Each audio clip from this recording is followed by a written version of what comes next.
Salut! Aujourd'hui, dans le fond, si vous voulez faire votre kombucha puis vous voulez acheter notre culture de kombucha pour commencer, cette vidéo-là va servir d'instruction. Si vous voulez faire du kombucha en général puis vous cherchez de l'information, ben ça s'applique aussi. La seule différence, vous allez prendre votre culture de kombucha, tandis que nous autres, on en vend une présentement. C'est un service qu'on offre. On fait pas de publicité pour ça, mais si vous en voulez, en tout cas, je vais mettre un lien en bas dans la vidéo. Fait que là, je fais cette vidéo-là parce que dans le fond, j'ai reçu un super beau courriel que je vais lire en partie, là. Parce que je n'aimerais pas le nom de famille, mais c'est Myriane qui nous a écrit. Bonjour, je suis enseignante au secondaire. Nous faisons un projet sur l'autonomie alimentaire. De ce fait, nous avons commencé une culture aéroponique de champignons et j'aimerais faire découvrir le kombucha. Dans une vidéo, vous dites que le SCOBY n'est pas nécessaire et que pour 20$, vous pouvez avoir une culture. Fait que est-ce que vous faites toujours l'envoi? J'ai dit oui, puis tout ça, puis après ça, j'ai proposé de faire une vidéo pour expliquer le processus parce que après ça, j'ai compris qu'il y avait 30 élèves qui voulaient faire déguster c'était quoi du kombucha, puis comme le processus, puis tout ça. Pour faire une histoire courte, c'est juste que cette vidéo-là va sûrement être diffusée aux élèves, ce qui est quand même cool, fait que salut la gang. Vous voulez rire de moi, là? Si vous me mettez en avant d'une classe de 30 élèves, je viens fou puis je viens rouge comme une tomate. Mais si cette vidéo-là est vue par 10 000 personnes, je suis content puis ça me fait plaisir. C'est contradictoire, mais mettez-moi pas devant du monde, ça marche pas. Fait que je suis super content de faire partie d'un cours, si on veut, mais sans être là. Je vais faire 2 vidéos super simples. Un, comment traiter votre culture surtout que vous la recevez. Ça presse pas, mais je veux dire, qu'est-ce qu'il faut faire la première étape. Et après ça, la deuxième étape, faire votre kombucha. Parce que la première étape, dans le fond, c'est que vous avez juste un 330 ml de culture. Vous pourriez faire du kombucha tout de suite, mais la façon que nous, on fonctionne commercialement, là, parce qu'on a une entreprise, on a un récipient style comme ça, je sais pas s'il est dans la caméra, mais en tout cas, on a un backup, on a une culture, on a une réserve de kombucha pour partir de nouveaux kombucha. Fait que là, aujourd'hui, vous avez 330 ml. Et vous aimeriez en avoir un peu plus que ça pour des fois que vous voudriez en faire pour 30 élèves, genre, tu sais. Ça, c'est ma culture. Puis ça, c'est celle-là que j'ai envoyée à Myriam. Fait que ce que vous avez en classe, c'est ça présentement. Puis je viens juste d'aller, c'est pour ça qu'il y a de la mousse, là, je viens juste de la prendre directement du fermenteur dans la cuisine. Fait que le matériel que ça va prendre aujourd'hui, c'est minimum un pot comme ça ici. Du thé, du sucre, une balance, une cuillère, tout ça. Mais, en gros, c'est ça. Puis, tu sais, un tissu comme ça, avec un élastique pour pouvoir le mettre par-dessus. Idéalement, un endroit chaud, genre 25-26 degrés Celsius pour mettre votre kombucha. Faut pas que ça dépasse les 30. Mettez-le pas sur une plainte de chauffage, mais dans un endroit chaud. Trouvez une façon d'être un peu plus que 21 degrés Celsius. À la limite proche du chauffage, mais pas dessus. Mais ça va venir à la fin, anyway. Fait que là, je n'ai pas besoin de le répéter. La première étape, ça va être de chauffer un petit peu d'eau pour faire une infusion de thé. Puis là, le thé. Thé noir, thé vert, pas de thé aromatisé. Puis là, je rentre pas dans le gros détail intense, mais on fait les choses claires. Pour faire du kombucha, c'est pas dur. Ça prend du thé sucré, tu pitches la culture de kombucha dedans, t'attends 7-8 jours, 10 jours, 12 jours. Quand c'est bon, tu prends, tu mets dans une bouteille, ça fermente, c'est bon, si tu bois, c'est tout. C'est du kombucha, je veux dire, on pourrait résumer la vidéo à ça. Sauf que là, ici, on s'entend que si je vous donne juste ça comme information, vous faites comme ok, ouais, cool, mais encore, vous restez un peu sur votre faim. Fait que je vais quand même y aller dans le détail. On va pas effleurer le sujet, on va rentrer dedans. Parce que j'ai même déjà fait des vidéos sur comment faire le kombucha. C'est juste que là, ça s'applique vraiment. Un gros pick-up qui est passé. Sauf que là, ça s'applique vraiment à ce que vous recevez aujourd'hui. Fait que pour revenir au thé, juste des thés noirs neutres. Il existe des centaines de sortes. Mais ce que vous voulez, c'est pas d'aromate, pas d'huile essentielle, pas de fruits, pas de, tu sais, la base. Les saveurs, c'est pas tout de suite, c'est la prochaine étape. Ça va à l'embouteillage. Pas avant, parce que sinon, pour faire une histoire courte, il y a plusieurs aromates, il y a plusieurs plantes, il y a plusieurs trucs qui vont empêcher une fermentation saine de votre kombucha, puis ce que vous voulez, c'est vraiment ça. Thé noir, thé vert, du sucre, puis de l'eau, sans chlore. Puis pour le chlore, je sais que je parle beaucoup, là, mais après ça, on va y aller. Pour le chlore, ce que vous pouvez faire, c'est juste comme prendre votre eau comme ça. Vous pourriez mettre votre tissu, genre, juste comme ça, puis laisser évaporer le chlore pendant 24 heures. Sinon, nous, on la filtre au charbon. Vous pourriez utiliser aussi de l'eau embouteillée, mais là, c'est un peu stupide. De l'eau de puits et tout ça. Bref, c'est le chlore le problème, ou la chlorine. Je pense que c'est pas la même chose, là. Mais le chlore va tuer des bactéries, la chlorine va vraiment faire des arômes dégueulasses. Ben c'est ça, je vais pas rentrer dans ce sujet-là, mais il peut y avoir comme des problèmes avec le kombucha. Mais pas si vous faites ce que je vous dis. Donc, le thé. On va finir par y arriver. Thé noir, thé vert. Nous autres, on utilise à peu près 2 kilos de thé pour 300 litres. Donc, on peut dire qu'on va utiliser... Parce que là, on fait une batch de 3 litres en passant. Bientôt, ceci sera du kombucha. Fait qu'on va utiliser 20 grammes de thé, plus ou moins. Puis vous pouvez utiliser du oolong, du thé blanc, peut-être, là, ça pas grand-chose. Mais thé vert, thé noir, ça prend du thé noir. Si vous avez pas de thé noir, vous pourriez faire juste thé vert, mais ça risque de moins bien fonctionner. Je sais pas, il y a des nutriments dans le thé noir, l'oxydation du thé, parce que c'est un processus quand même compliqué, fait en sorte qu'il est comme peut-être plus biodisponible pour la culture des kombucha. Si vous avez pas de thé noir, ça ralentit un peu le processus. Fait qu'on va commencer avec minimum un 5-6 grammes de thé noir. Ça va y aller moitié-moitié. Fait que là, j'ai 10 grammes de thé noir, 10 grammes de thé noir, 10 grammes de thé vert. C'est pas pire, à date, on a mis du thé dans un cul de poule. Ça avance bien. Notre thé. À peu près une poignée de thé. Est-ce que vous pouvez prendre du thé qui est dans des poches? Ouais. Est-ce que vous pourriez prendre des feuilles complètes? Ouais. Du thé moulu? Ouais.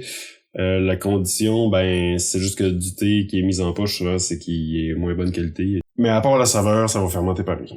Fait que là, on va chauffer de l'eau dans un autre cul de poule, là. Puis là, je vous dis tout de suite, on chauffe pas toute cette eau-là, parce que ce serait une perte d'énergie, parce que si on la chauffe toute, il va falloir attendre qu'elle refroidisse avant de mettre le kombucha dedans pour partir ça, parce que si on met ça dans de l'eau à genre 80 degrés Celsius,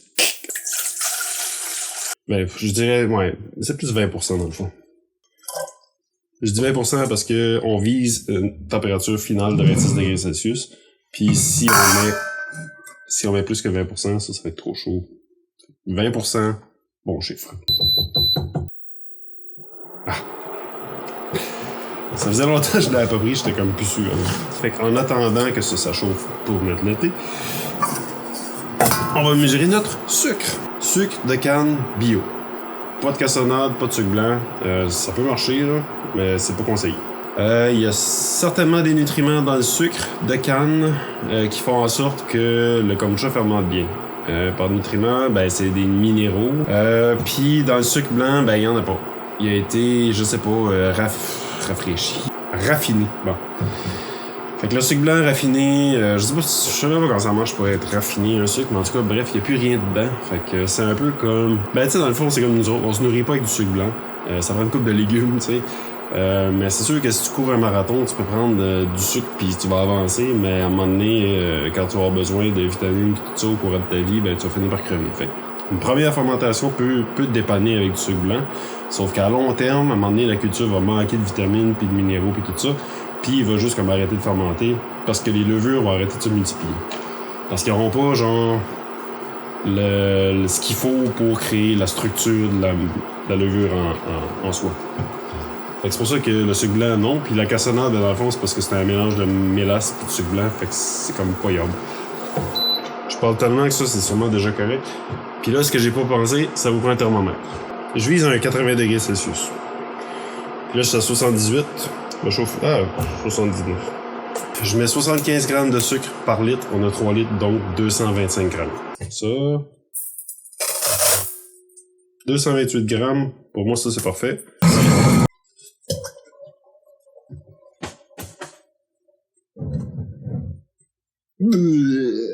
Fait qu'on peut infuser notre thé, vu que c'est à 80 degrés Celsius.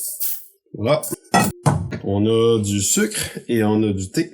On infuse le thé à chaud et on dissout le sucre. On brasse le thé.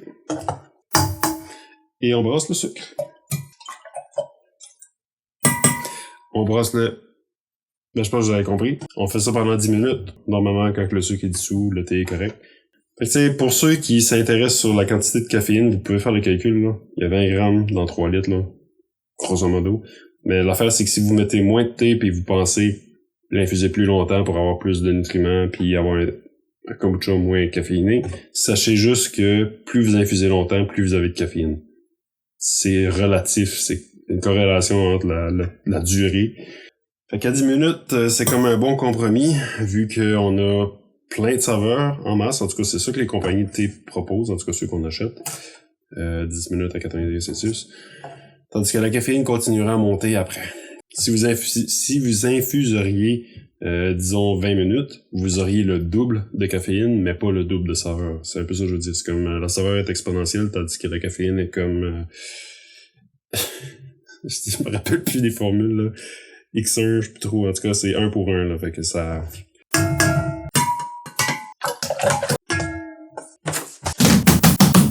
Essayez de brasser ça quand même avec pas mal de mouvements. Faites de la turbulence autant que possible. Aller dans un sens, aller dans l'autre. Parce que on veut de l'oxygène dans le kombucha pour que ça fermente bien. Fait que si vous avez de l'eau du robinet direct, stagnante après ça pendant 12 heures, ben, elle n'est pas full d'oxygène. Un petit brassage comme ça aide à faire rentrer de l'oxygène dedans. Vous pourriez juste mettre le couvert aussi puis brasser. Il y a des compagnies qui ont des gros fermenteurs, genre de 2000 litres, qui vont brancher ça directement sur une bonbonne d'oxygène par en dessous. Ça fait des micro-bulles. Ça vient vraiment se dissoudre dans le kombucha. Intense. Là, moi, j'ai 2 pots ici. À long terme, ça vous en prend 2, peut-être même 3. Sinon, ben, ça ici, c'est des gallons. Il rentre 3 litres, fait que ça prendrait 3 gallons comme ça pour faire assez de kombucha pour avoir une bouteille par élève. Puis des bouteilles comme ça ici, c'est 500 millilitres. À y penser, là, ça fait plus de kombucha. Puis là, j'ai un entonnoir à peau maçon avec un filtre à tisane dedans. Je trouve que ça fit juste parfait. Mais n'importe quelle façon de filtrer, ça n'a pas besoin d'être un gros filtre, là. Un tamis ferait la job, là. C'est juste, même s'il y a du thé qui passe, c'est pas grave, là. Fait que là, on peut voir que je fais vraiment beaucoup de turbulence. Ça aide, en tout cas. Je vais passer le thé tout de suite, comme ça, je vais pouvoir le rincer avec ça ici.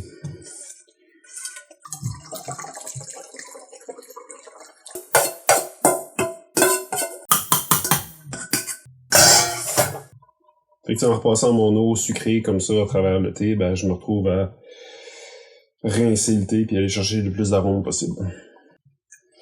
Voilà. Là, petite note, j'ai peut-être mis trop d'eau au début. Pour pas prendre de change, je vais juste en enlever un peu. Pour la cause. Fait que là, avant de mettre ça ici, on va juste vérifier la température. Comme je disais, je visais 26. On est à 25.4. Donc, la méthode d'avoir à peu près 20% de thé infusé, là, ça fonctionne bien pour ce volume-là. Fait que là, c'est ça. Vraiment, là, la culture, tout ce qu'on a à faire, c'est la mettre dedans.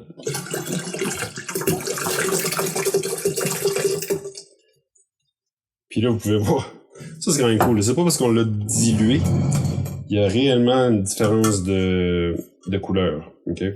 Le pH change de couleur. Transférer comme ça d'un contenant à l'autre, c'est pas utile, là, c'est juste parce que j'avais peur que ça déborde. Là. Je suis vraiment trop limite, là. Je vous suggère d'aller un peu en bas du goulot, là, ce serait le best. Puis même, c'est ça qu'on va faire nous autres aussi. C'est sûr, j'en ai sur le comptoir. Ah! C'est un classique. Si vous écoutez la chaîne ici, impossible que je m'en sorte avec un comptoir propre. Mettez un tissu. Puis vous fermez ça ici. Nous, on va juste vérifier le pH avant. Parce que ce qu'on vous vend, là, c'est ça ici, là. C'est la même chose, là. C'est une culture de kombucha qu'on appelle, mais en fait, c'est du kombucha, mais juste comme trop acide pour être buvable. Puis 330 ml, dans le fond, c'est la quantité qui est bonne pour avoir un pH sécuritaire en bas de 4. Fait qu'on a un pH de 3.9. Idéalement, on a un pH de 4. C'est juste que nous, on vend cette culture-là pour que les gens puissent faire ça, les yeux fermés. Fait que ça se peut que... là, on est à 3.8. J'allais dire, ça se peut que ça descende à 3.8. C'est normal. Puis c'est correct, parce que ce que vous faites présentement, c'est pas du kombucha. Vous êtes en train de multiplier la quantité de culture qu'on vous a envoyé. Logiquement, là, bientôt, ça va avoir cette couleur-là. Ben, là, c'est un peu de trouble, là, parce qu'il y a beaucoup de levure, là, on vient de le brasser. Mais quand même, ça va ressembler de moins en moins à du thé, de plus en plus à de la culture. Plus le pH descend, plus la couleur devient pâlotte. Normalement, un pH de 2.8, 2.9, mais... Ah ouais, 2.8. C'est vrai, on a une culture super acide, c'est parfait. Fait que tout est dans l'ordre. On fait réellement ça ici. Puis, comme je disais tantôt, je vais pas me répéter, mais mettez ça à un endroit chaud. 26 degrés Celsius, nous autres, c'est ça qui marche le mieux. 21, c'est la limite. Parce que l'affaire, c'est que les bactéries ont besoin de chaleur. J'ai pas expliqué c'est quoi du kombucha. J'ai-tu vraiment besoin? En tout cas, je vais pas embarquer dans ça. Si vous voulez faire du kombucha, c'est que vous savez c'est quoi du kombucha. Sinon, on a une vidéo quelque part, savoir c'est quoi du kombucha. Puis, pour en revenir là-dessus, les levures, parce que du kombucha, en gros, là, c'est SCOBY, là. C'est une culture de bactéries et de levures. SCOBY, il n'y a pas de O, là, c'est SCOBY.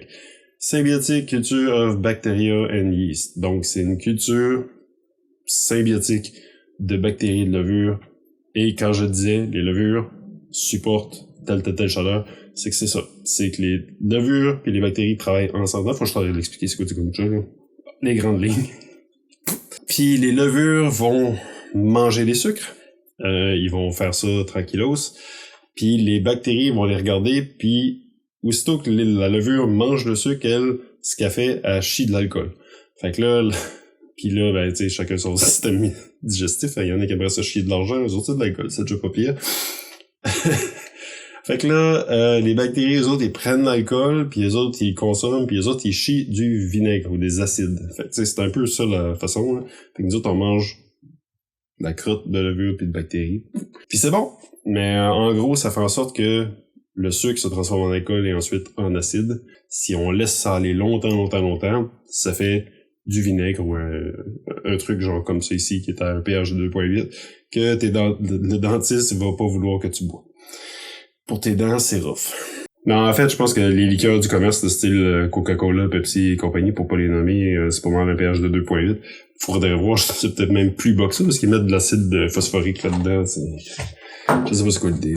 Plus c'est acide, moins ça goûte sucré, fait que plus ils peuvent mettre de sucre, fait que plus c'est addictif. D'après moi, ça ressemble à ça. Puis en plus, le pétillant enlève le goût du sucré. Tabaret, comme ça, ils peuvent loader ça de sucre. Les grandes lignes, moi, j'ai ramassé ça. Puis là, je voulais faire une vidéo super courte en me disant ça va être plus intéressant si ça dure en bas de 10 minutes. C'est certainement pas le cas.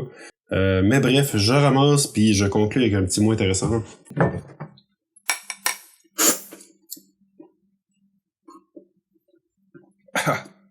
Puis la culture, vous pourriez y goûter aussi. C'est pas poison, là. Tu sais. C'est juste très intense. Mais ça fait partie de l'expérience. Puis quand vous allez en avoir 3 litres, je pense que c'est vraiment quelque chose... Ah, c'est surette. C'est intéressant pareil. C'est pas bon. Mais l'origine du kombucha, c'est ça. C'est ça que les gens buvaient il y a 2000 ans quand ils faisaient la boisson des dieux, qu'ils appelaient le kombucha. Et puis non, aujourd'hui, j'en ai pas parlé. On n'a pas utilisé de SCOBY. Il n'y a pas de pellicule. Ça, c'est ma culture. Notre culture, mais en fait, pour les capsules, là, c'est ça que j'utilisais pendant un certain temps. Là, je viens juste de la réanimer. On va voir qu'il y a comme une coupe de SCOBY qui se sont mis à couler. Il y en a un autre ici. C'est pas que je les garde, c'est juste que là, j'avais fait 3 litres de 3 gallons comme ça, que j'ai juste mis les 3 dedans. Fait qu'en fait, oui, 3 gallons comme ça rentrent dans ça ici. Ce qui est quand même intéressant. Fait que pour 30 ml, ça serait assez. Pis ça, ce pot-là, je sais pas, c'est une genre à biscuits. Je pense que j'avais acheté ça chez Bulk Barn. C'était quand même 40$, je pense. On va pogner ça. Voilà. Ça, c'est un SCOBY. Ça, c'est un SCOBY. Puis là, c'est quand même drôle parce qu'il y a en dessous du SCOBY le vieux SCOBY de l'autre. On peut même les détacher. Il y en a qui font ça, ils vont détacher le SCOBY, là, puis ils vont dire « Ah, tiens, j'ai un SCOBY à donner. » Parce que, ok, je vais remettre lui dedans. Nous autres, c'est comme... Non. Ça va aller dans le compost. Les SCOBY, pour nous, ça sert à rien. Mais de là, les manipuler, les sortir, les filtrer, les nettoyer, puis utiliser ça pour partir une batch, Nope. Puis j'ai fait une vidéo là. Si vous voulez compléter votre information, pourquoi? En tout cas, nous, on n'utilise pas les scopies.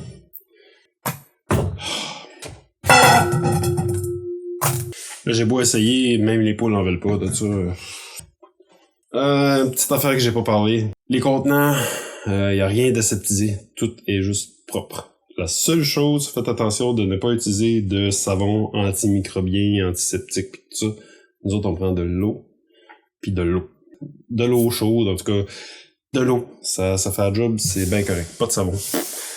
Là, si j'envoyais cette belle petite bouteille avec un bouchon dans une petite boîte en carton, ça me coûterait à peu près 20$ de poste. Donc, notre façon de fonctionner, c'est un petit emballage en plastique. Pas le choix, là, tu sais, c'est Post Canada qui exige ça. Voilà. Ça, c'est ce que vous avez entre vos mains. L'allumer.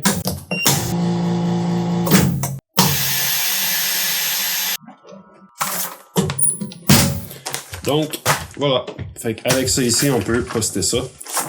C'est tout simplement notre culture sous vide. Comme mot de la fin, je dirais juste énorme merci à Myriane ou à la personne qui a décidé de faire une formation sur l'autosuffisance puis tout ça. J'arrête pas de dire dans la vie qu'il faudrait apprendre les vraies choses à l'école, puis je pense que tout le monde dit ça aujourd'hui. Surtout pour dire ça simple, je dirais que dernièrement, il y a un peu de panique dans plusieurs commerces, tout ça. Il y a plusieurs faillites d'ailleurs. On vient d'avoir un client qui vient de faire faillite, qui nous paiera jamais des factures. Fait que tu sais, l'économie est un peu ralentie. Il y en a qui se font des jardins, il y en a qui élèvent des poules. On a des poules, on a un jardin. C'est toutes des choses, puis tu sais, comme tous nos ingrédients, on les cueille nous autres mêmes, on ramasse, tu sais, comme on réutilise nos déchets, on fait plein de choses. Ce serait le fun qu'il y ait des cours qui expliquent comment jardiner, comment mettre en conserve, comment faire du kombucha, comment se débrouiller dans la vie sans nécessairement être dépendant à 100% du système.